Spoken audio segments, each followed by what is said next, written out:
জড়ো হওয়ার জন্য আহ্বান করেছি। অলরেডি সারা বাংলাদেশ থেকে কমপক্ষে 5 থেকে 7 লক্ষ সাথী বৃহস্পতিবার রাতে ঢাকা শহরে ঢুকবেন। আমরা তাদেরকে নিয়ে মার্চ টুয়ার্ডস কাকরাইল করবো ইনশাআল্লাহ। সেখানে আমরা কোনো ধরনের সংঘাত নাই, ওনাদেরকে বলবো যে আপনাদের নিরাপত্তার স্বার্থে আপনারা এই সংঘাত এড়ানোর লক্ষ্যে মার্কাজ ছেড়ে চলে যান।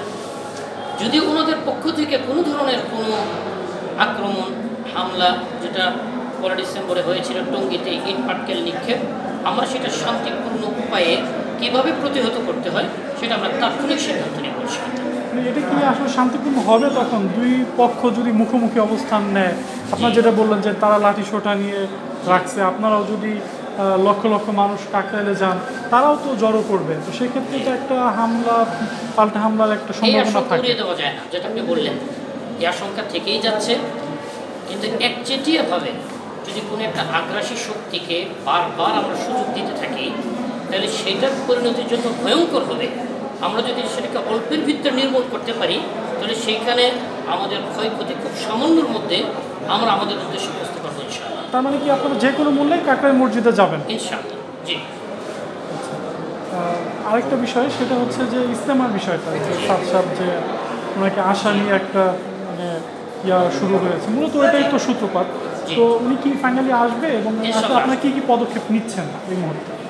আমরা কূটনৈতিকভাবে বাংলাদেশ এবং ভারতের যত জায়গায় বিষয়টা নিয়ে কাজ করার সুযোগ আছে আমরা কাজ করে যাচ্ছি, এটা আমাদের কূটনৈতিকভাবে।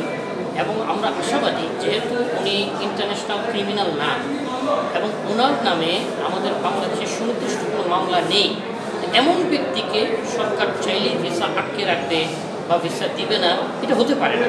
এটার পিছনে কোনো একটা কারণ আছে, আমরা সেই কার্যকারণটা সমাধান করার চেষ্টা করছি ইনশাআল্লাহ। তো এখনও 3 মাস সময় বাকি আছে, অনেক দেরি, সব সমাধান হয়ে তাকে আমরা শান্তিপূর্ণভাবে বাংলা শান্তি পাবো।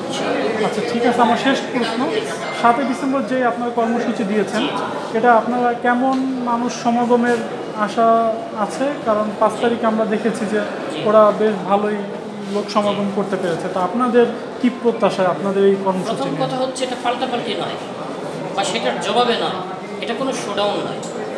আমরা পজিটিভলি সারা বিশ্বের মুসলমানকে ঐক্যবদ্ধ করার জন্য একটা আহ্বান জানাতে চাচ্ছি। আজকে আমরা মুসলমান দ্বন্দ্ব করছি, লজ্জা লাগে আমাদের বলতে। এমন সময় আমরা দ্বন্দ্বে লিপ্ত যখন পৃথিবীর সকল জালেমরা আমাদের মুসলিম ভাইদেরকে ফিলিস্তিনে, ইরাকে, লেবানন, ইয়ামানে আক্রমণ করছে, হত্যা করছে। সেই জায়গায় ঐক্যবদ্ধ হয়ে যেখানে জালেমের প্রতিরোধে আমাদের ধারণ কথা ছিল, সেখানে আমরা ভাইয়েরা একে অপরের বিরোধিতা লিপ্ত হচ্ছি।